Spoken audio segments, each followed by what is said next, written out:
Mr. Fraser. You good? Yeah, really Good to see you. Really good. Let's do it. Let's do it. So welcome to France, to the south of France. Yeah. How long have you been here now? Like 3 weeks. 3 weeks. 3 weeks. And do you feel like you want to leave or do you want to stay? No, I'm staying.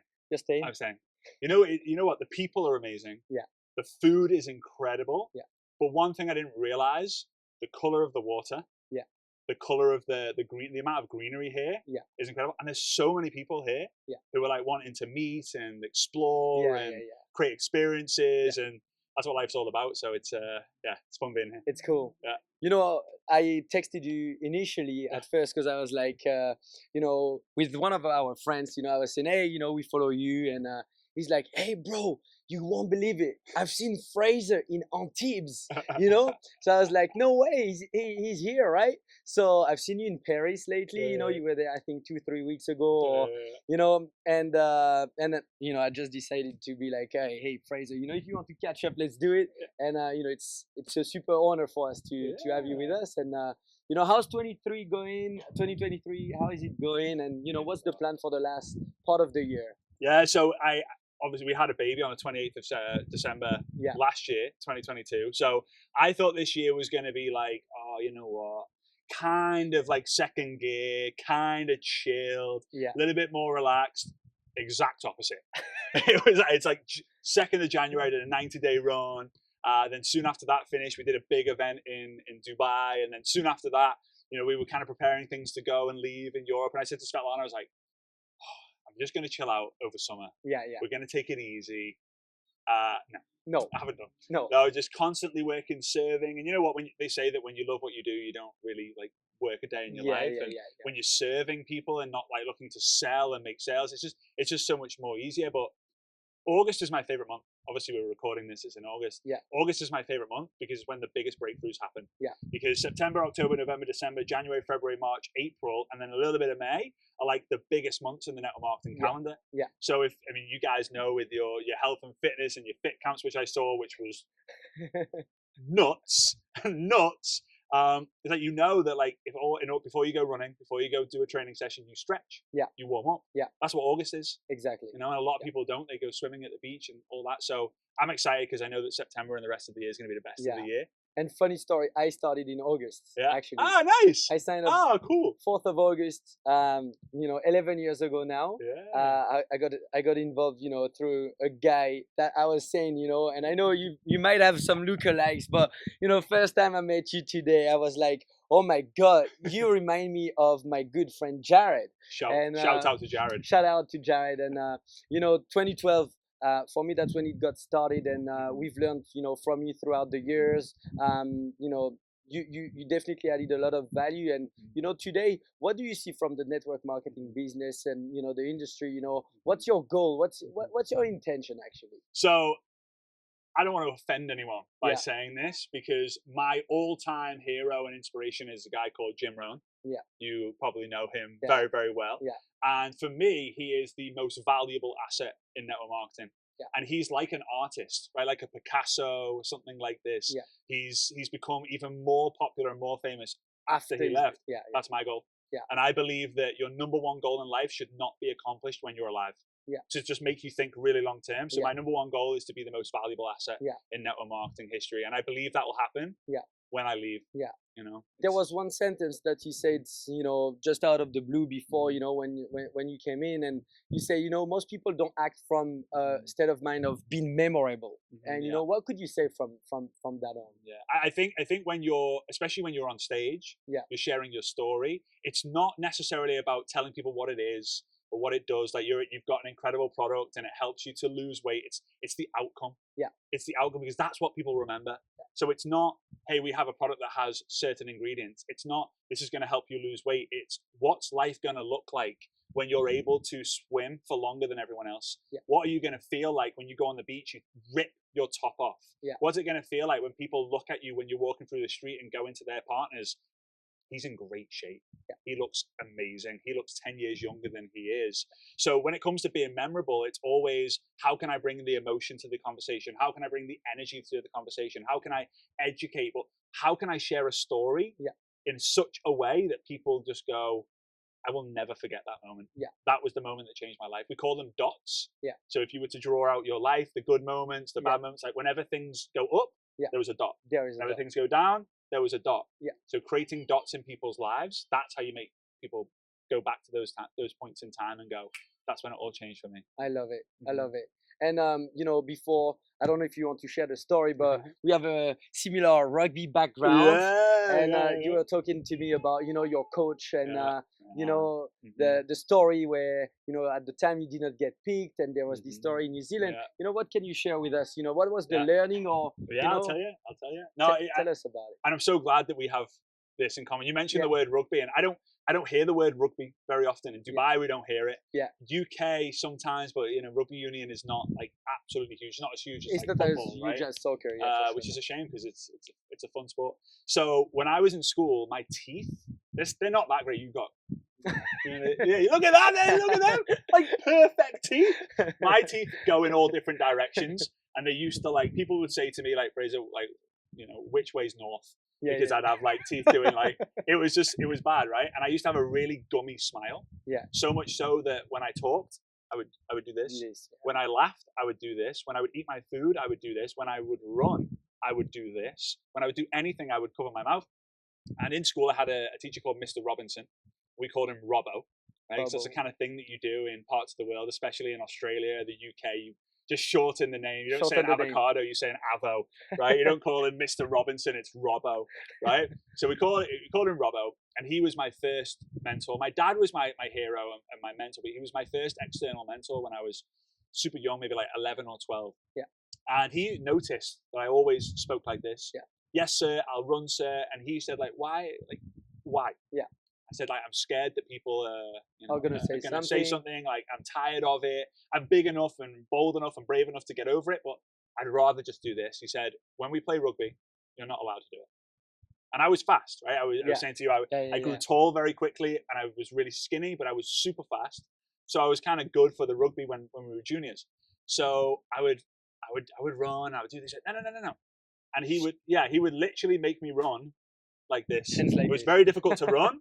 And then he'd put it on a ball and he'd tape it up, and I would run and run and run, and I was smiling. Yeah. And he was like, "You notice yourself smiling?" I said, "No, sir." He said, "You're smiling because you've realized that you've overcome the fear, and it's not as bad as you thought it was." Yeah. Sometimes in network marketing, people think the same, right? Yeah. Oh, speaking on stage is, you're up for nights, you're up for weeks, you're up for months, and you're like, oh God, I don't know what to say. What is it going to be like? The fear of judgment, like and then all of a sudden you do it, you get off stage, and you're like, my God, when's the next time? Right? My God, like everything. That was way better than I expected it to be.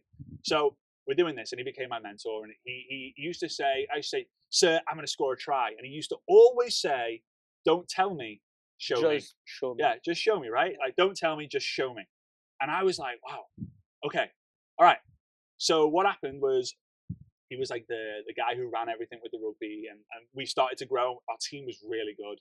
And we kind of got invited to go on a tour to New Zealand to play the Kiwi boys, right? And for those of you who know rugby, like, they're just big, aren't they? They're all 6'5", and they're all huge, and the fullbacks are massive, and they're just so fast, and you don't want to get hit by one of these guys. So they go, I mean, for those who know rugby, like number 1 to 15, and then a few spells. So at the time, I was like number 12, 13. I was eventually going to 14. Yeah. And they were going through the class one by one. Number 1, go to the office, get picked. Number 2, go to the office, get picked. And I remember being in a math class, Mr. Heap, he was the teacher, and he said, number 3, go, number 4, go. And they were coming back, and they were like, smile on the face. I've been selected. And I'm like, they're telling the rest of the lads, like, you're going to be next, you're number 5, you're number 6. And I'm like, I'm number 13. Like, oh God, I'm like, can't wait. I'm going to go to New Zealand. So I get picked, and I remember walking to the office being like, I was like this still. Yeah. Like, I'm walking to the office. I'm like, I can't wait. Sat down. Robbo sits down. He goes, "So Fraser, you know, in New Zealand, the boys are big." Yeah. I'm like, "Yeah, sir, but we're going to win."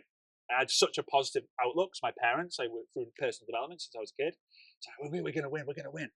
He goes, "Okay, you can't come." I was like, "Why, sir?"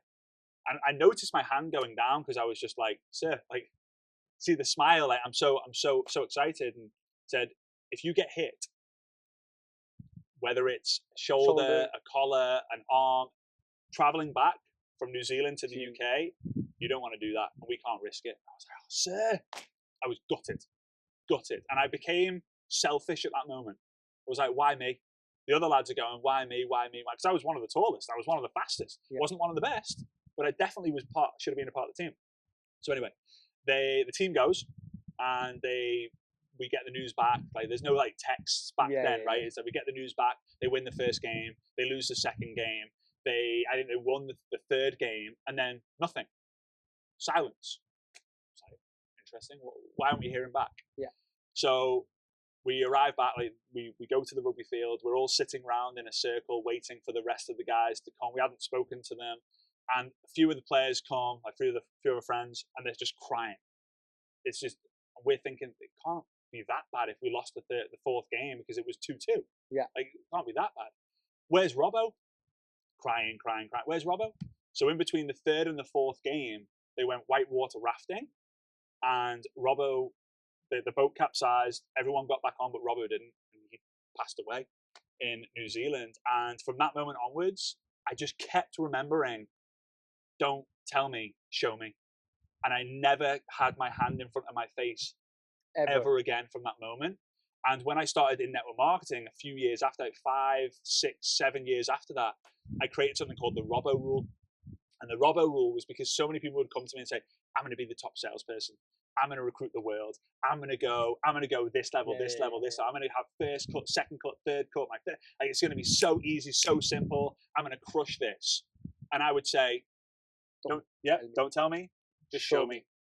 And the Robbo Rule ended up being, I give an assignment, I held them accountable, they would take action, and then I would acknowledge the action. I didn't acknowledge the results. Yeah. I wasn't like, oh, you won. Yeah. You got a new rank. It was, you did the work. You did the work that you said you were going to do. Yeah. And I kind of committed that to Robbo. Yeah. So hopefully if he's kind of looking down, he knows that, that's kind of nice that you're using my name to teach other people. And that's being memorable as well. Yeah, that's been memorable. Amazing. Yeah. What do you think that, some people struggle with, when you're looking around and, with your, with the number of clients that you have, what is the biggest struggle that you see out there? It varies from person to person, but it always comes back to mindset. Like, I'm not good enough. I won't be able to be like them. Like, and one of the big things is, the reasons why my dad joined is he saw a newspaper advertisement and it said MLM, MLM, MLM. Now, he didn't have the internet. It was 1987. He didn't know what MLM was, and he thought it was Make Love Monthly. That's what he thought it was, right? Love Monthly. Yeah, so the ad said MLM, MLM, MLM. I drive an Aston Martin. You can too. Call me now. Yeah. He was like, Make Love Monthly, drive an Aston Martin. He picks up the phone. Yeah. He gets introduced to multi-level marketing, which we now know is network marketing, relationship marketing, direct sales, however you want to call it. And I went to the event. I was in the room, in the womb. And my dad said he saw people walk across the stage, and he had that emotion, which you might have had, other people definitely have, is, if he can do it, so can I. So can I. If she can do it, so can I. And he was elbowing my mum with me in the belly, hitting me in the head, telling, I'm going to do this. And the problem that most people have now is, on social media, we share the best of us and not the rest of us. We share the best of us, we share our highlights, but we don't share the ups and downs. So one of the big problems is, and there's many different challenges we have to face, but one of the big challenges is that people look at you guys, they look at the team, and you guys are crushing it, and you've done so much hard work behind the scenes, that instead of going, if he can do it or she can do it, so can I, they go, I'm not like her. I love her and I admire her, but I'm not like her. Yeah. So we lose a lot of people by doing that. So it's so important, I use this analogy, that we take people on the roller coaster of our life. Yeah. I don't like roller coasters. Do you? Do you like I don't. I'm scared. Me too. Yeah. Right? All right. So we're brothers with this. You have vertigo also, huh? Yeah, vertigo. Yeah. I also do. Yeah. Okay. So we stay here. Right. Everyone else can go. You guys go on the roller coaster. You guys have fun. I'm going to stay here. We'll keep chatting. Right. You guys. So imagine this. Right. We're on the roller coaster, and it goes, and it goes up. That's what the roller coaster sounds like. Yeah. And then it just goes round in a circle, and then you have to get a lift down. Yeah. Doesn't exist. Yeah. Instead, it goes, and then it goes dip, dip, dip, dip, dip. And then half the people, like you and I, are going, oh, get me off, get me off, get me off, get me off, get me off. The other half are like, ooh, I'm so excited. It goes down, loop the loop. You and me are holding on for dear life. Is it on? Is it on? Is it definitely on? People are like, yeah, no hands. I'm vomiting. The sick behind us, right? the flash happens. Yeah. We get off, you come to a stop, and we're like, oh, I'm exhausted. You leave, you follow the exit route, and there's a big screen cut into small little screens. Number 1, number 2, number 3, number 4, number 5, 25 different screens where the cameras show who we are, and you say, hey, Fraser, there we are in screen 7. Yeah. And I'm like this on that. Yeah. And you're like that. The sick poured onto someone else behind us. It's crazy. The camera always flashes at the worst moment when things are going down. And that's the stuff that we need to capture. We show the ups of our success, our wins, our gains, our rank advancements. Look at me, we're doing great. But we don't show enough of the, you know what, I'm having a tough day. Yeah. Today's not gone my way. I'm struggling. And what? Because people relate to your losses, they relate to your pains, they relate to your struggles way more than they relate to your wins. And here's the thing, 2 people join the business through 2 reasons: inspiration or desperation. Desperation is the reason that most people join. So they become desperate and they see that you used to be in that situation too. And then they become inspired because they start following your journey and they fall in love with you. Yeah. Yeah. That's what we need to do more. So the big challenge that most people have is they're not believing that they can do it. Yeah. And a lot of the times you won't believe in it until you have someone who believes in you more than you believe in it in yourself. Yeah. And that's why people like you and your wife and a lot of your team are crushing it, because it's obvious that you believe that they can do it. Yeah. And if you don't believe and you can do it, find someone who truly believes that you can do it, and you win. I love it. The wind's enjoying my hair. Yeah. It's like, well, I love listening to every story that you share. It always comes with emotions, enthusiasm, expression. I think that's your biggest strength also, you know.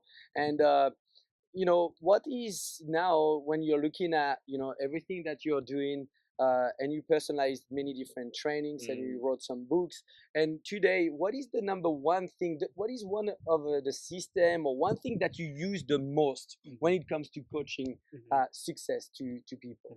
So I do something called the gap. So I will ask someone where they're at in their business right now, or where they're at in their life right now. That's the first step. The second step is, where do you want to go? Like, what's an ideal day look like for you? Like, what's your dream day? So either where are you in your life right now, where do you want your life to be, or where are you at in your business right now, and where do you want to be? So before someone joins, where are you in life? Where do you want to go? When someone joins, where are you in your business? Where do you want to go? And then the gap is what's created, right? We've got point 1, point 2, we've got the gap. So then the second part of this is, what challenges are you currently faced with that's stopping you from realizing your true potential, or your dream life, or your dream situation? This. So if I could show you a way where this is classic, right? If I could show you a way where you can close that gap by overcoming the challenges, would you listen? Would you follow? Would you join? Yeah. And the answer is almost always yes. Always, because yes.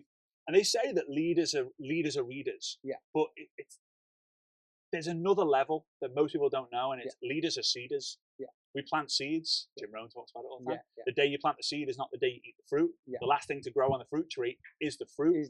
So we have to, one of the things that works for anyone and everyone, where are you now? Where do you want to be? What challenges do you see? It's like, for example, you had your fit camp, right? Yeah. And you say to me, you said like, hey, I'm kind of busy on Sunday. It's Tuesday now. Kind of busy on Sunday. I've kind of got like this camp going on. I thought it was going to be like a few friends, like sat on the sofas, kind of working together. And I'm on Instagram on Sunday looking to see like what your camp is like. There's like 600 people like going absolutely crazy, sliding around, having the time of their lives, right? But it's kind of like you start the race and you've got the start flag, you've got the starting line, you've got the finish line, and then you have hurdles, obstacles, things you have to overcome. Everyone has them. Everyone has them. So it's identifying what are they, and then creating systems, strategies, scripts, processes in place where we can overcome those obstacles. And the thing is, the bigger the obstacle you overcome, the smaller the other obstacles appear. And the first obstacle is almost always the hardest. Always. The first one. The first one, always. Because once you overcome that, you can overcome anything. Amazing. What do you have planned for the rest of the year? What are the things that you want to accomplish? And I know it's never ending. It's no, by then I want to be there, because we've got that kind of dream situation, but we are living it by the day, because we did the hard work at first. consistently enough. But you know, what is it that is planned for you in the next few months? What do you want to achieve by the end of 2023? Or you know, what's the state of mind? I love this. You're awesome, by the way. It's been so much fun getting to know you and hanging out with you so far. I'm looking forward to the future. But like for me, I have a bit of a different perspective. Yeah. So I focus so much on fulfillment. Yeah. Versus achievement. Yeah. And the reason is in the UK, I don't know if they have it in the south of France. Probably not, but maybe I'll tell the analogy anyway. In the UK, we have something called dog racing. Okay. So we have like maybe 5 or 6 dogs. And they have to race after a rabbit. Yeah. And they never catch the rabbit. The rabbit goes off and it runs at a speed that is about the same speed as the dog, never slower. The dog believes it can get the rabbit, but it can never get the rabbit. So this is the analogy, and this is the reason why I have this perspective, is in life, we are the dog chasing after the achievement, which is the rabbit. Because you'll never get the achievement, because as soon as you get one thing, you always want the next thing, and the next thing, and the next thing. And in network marketing, it's amazing to begin with, right? We need to get to rank 1, rank 2, rank 3, rank 4, first cut, second cut, third cut, boom, boom, boom, boom, boom. But when you get to your level and people are coming to the level that you're at and so on and so forth, we have to really appreciate what we have. Yeah. So you will never win the race of fulfillment chasing after the rabbit of achievement. You never will. I got that from a mentor of mine. He taught me that. And the moment I got that, I thought, what makes me happy? Yeah. What makes me happy, I'm fortunate, I'm grateful, is I absolutely love seeing network marketers win. Why? I was born into this industry. 99% of the conversations I've had, if not 100% of the conversations I've had with my dad, are about network marketing. On my wedding day, we were in the limousine going to get married. It was a small wedding. It was me, Svetlana's mum and dad, and my mum and dad.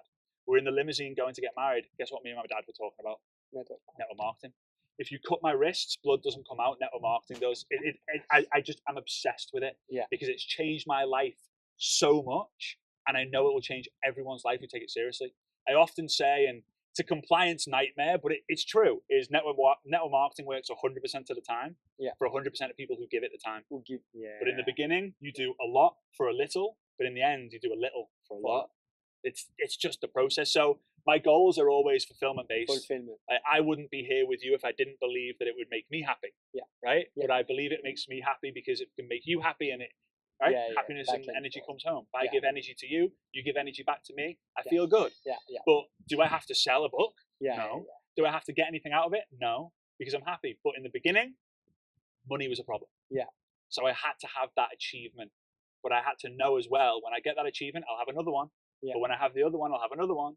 But so fulfillment is by far the key. And a lot of people get fulfilled by getting likes and loves and comments on posts. That's fine. If you get fulfillment by reaching a goal, that's fine. If you get fulfillment by playing golf or doing yoga, that's fine. Fulfillment is usually the key to relieving stress and so much more magic in your life. So it's fulfillment is the goal for the rest of this year, the rest of next year, and so on and so forth. And I'm super excited for you because soon you're gonna have the baby, and you're gonna have so much more fulfillment. Can't even explain it. It's amazing. Thank you, bro. Thank you a lot.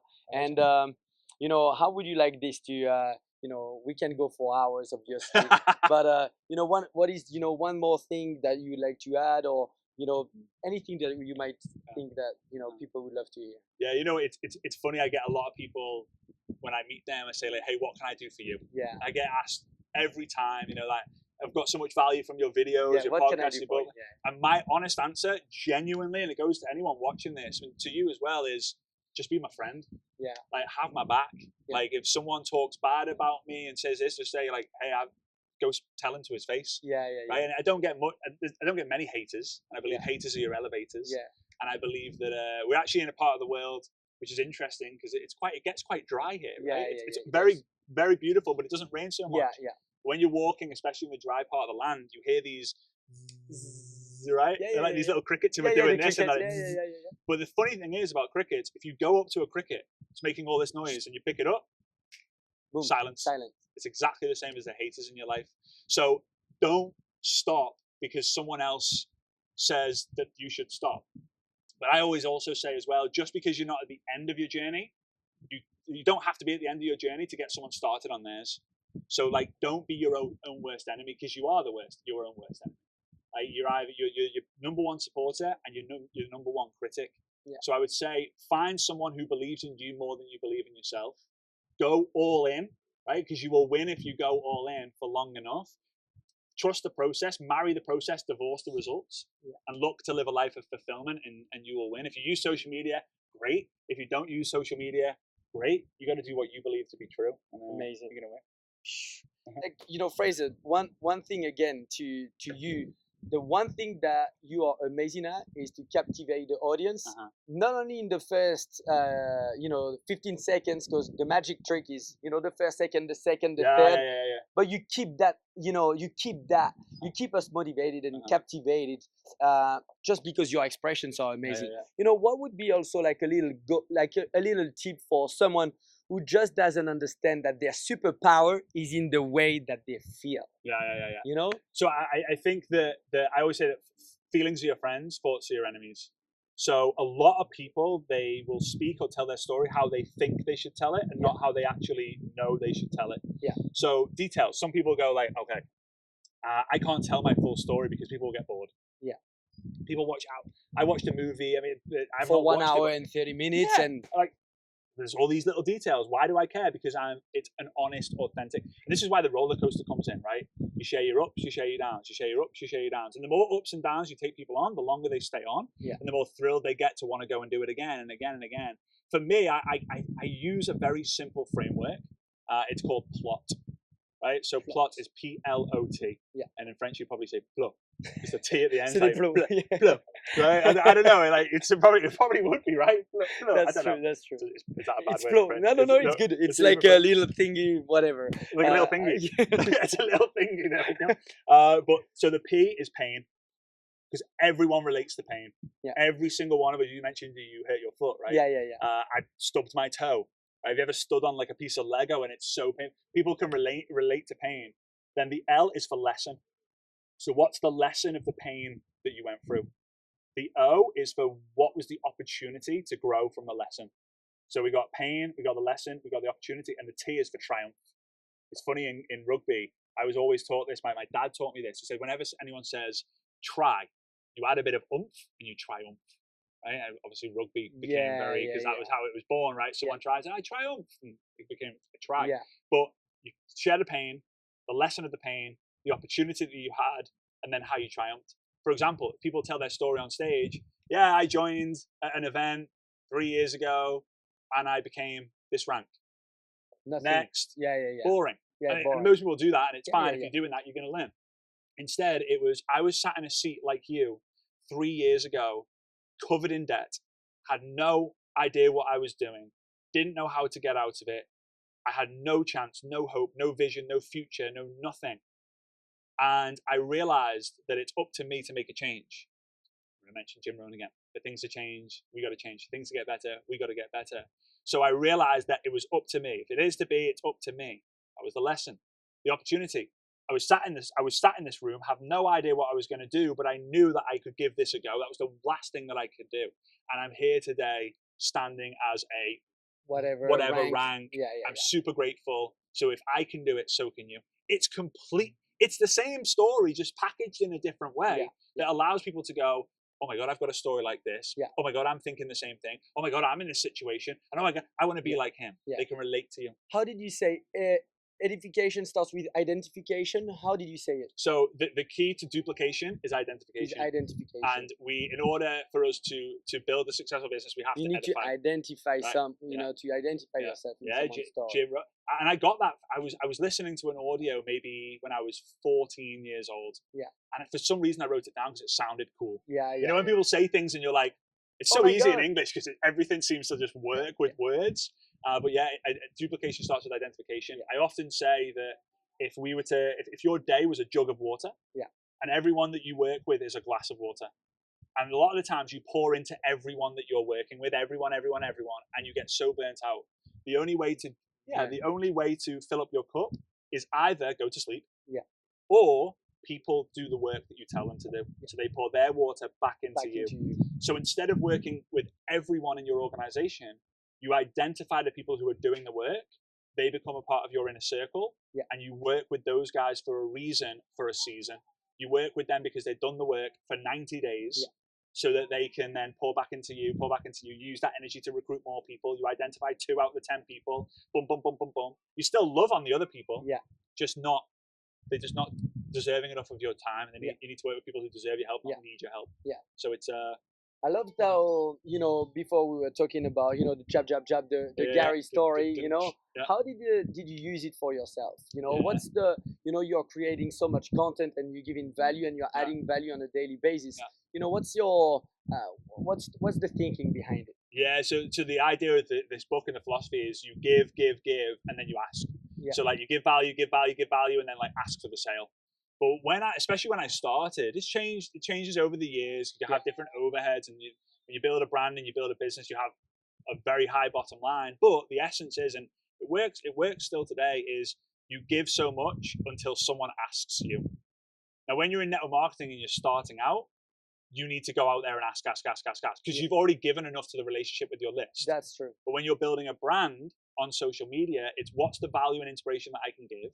What are the results that I can show, the value that I can bring, the lifestyle I can inspire people with, enough for them to then say, hey, what are you doing?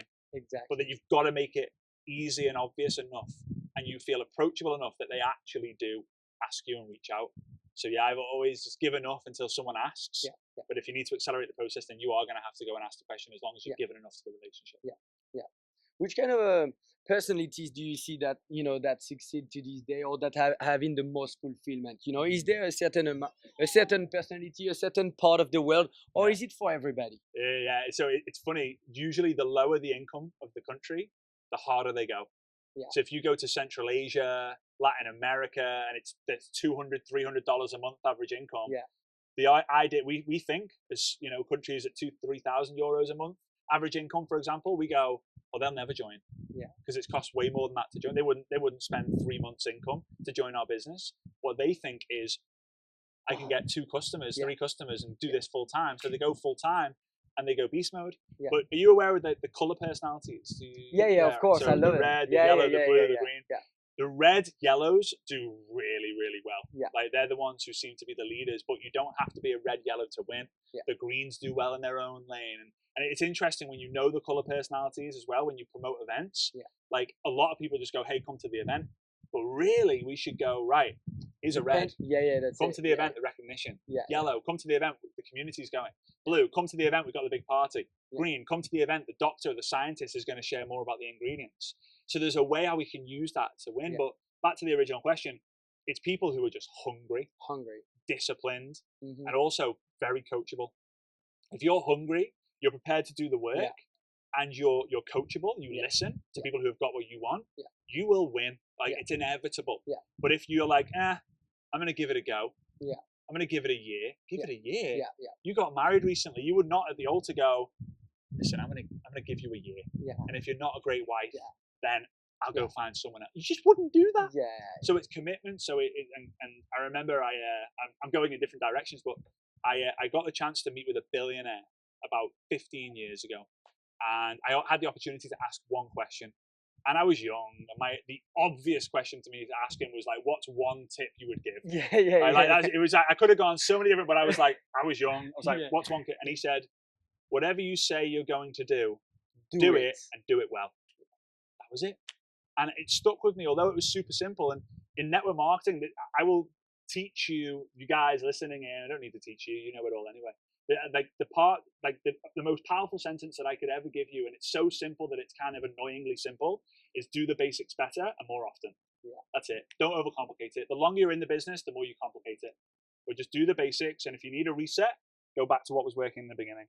Do the basics better and more often, and you'll win. You just will. Amazing. Fraser, you're a beast. No, you're a beast, bro. Look at you. I'm the one sweating. Oh, the sweat's just coming through. It's just my back is a bit of a different situation. I was like, if I go in a color mode, we're gonna see it. So it's dripping here. But if I touch it, it's coming through. Well, bro, thank you so much. And we want to show you also a bit of the lifestyle and what we get to live on a daily basis, and we want to show you around, the Mougins, the Valbonne, the places around, and we wish you the best. We can't wait to see you soon, for an event. You never know, so stay tuned, guys. And thank you again for everything that you do for the industry and for all of us, because there is always a nice message to to take if you are really a good listener. And that's what I learned very early on. This guy called Paul McKessie, he said to me, we are in health and fitness, obviously, and he say, Quentin, we are looking for health conscious people, right? Number one, health conscious people, ambitious people, people who are hungry, and we're looking for coachable people. So I was always trying to make it like, okay, I need to learn this by heart. I need to say it as good as he's saying it, But it became to this day, 11 years later, I know that every time that I'm speaking, I'm saying like, hey, we are looking for health conscious, ambitious, and coachable people. So, the funny story is, I've been following you for years now, and to have you with us, it's been a privilege. So cool, bro. And let's go on. I've got to say before we end, it's whenever I get the chance to meet people like yourself, people who are leaders in the business, being involved in the business, had success in the business, there's always this anticipation or idea where you think, oh, they're going to be like this. You are genuinely one of the nicest leaders I've ever met. You're very humble, very welcoming. You met me, you came to open the door with no shoes on and your sports shorts, and there was no idea of I want to impress. You just poured the water. You didn't ask someone else to do it. So if you follow this dude, listen to every single word, because you're in the right place at the right time with the right person. He genuinely cares. He's spending time away, his wife pregnant, could be enjoying the last few months of freedom, and instead he decides to turn the camera on and spend an incredible day giving value to you. So I appreciate you, bro. I know it sounds weird to say this, but I'm very proud of the fact that you are showing up and you're leading the way. And in the French-speaking market in Europe, there's a lot of people from outside your company looking in as well. And I just cannot wait to see where it's going to be 10 years, 20 years, 30 years when Mia and kids and your kids are gonna be the next wave, because we're gonna really elevate them to a new way of living, a new standard, and it's I'm excited for that. So I'm grateful. Thank for you, bro. Thank you. I appreciate for that. Thank you. Thank you. Bye, guys.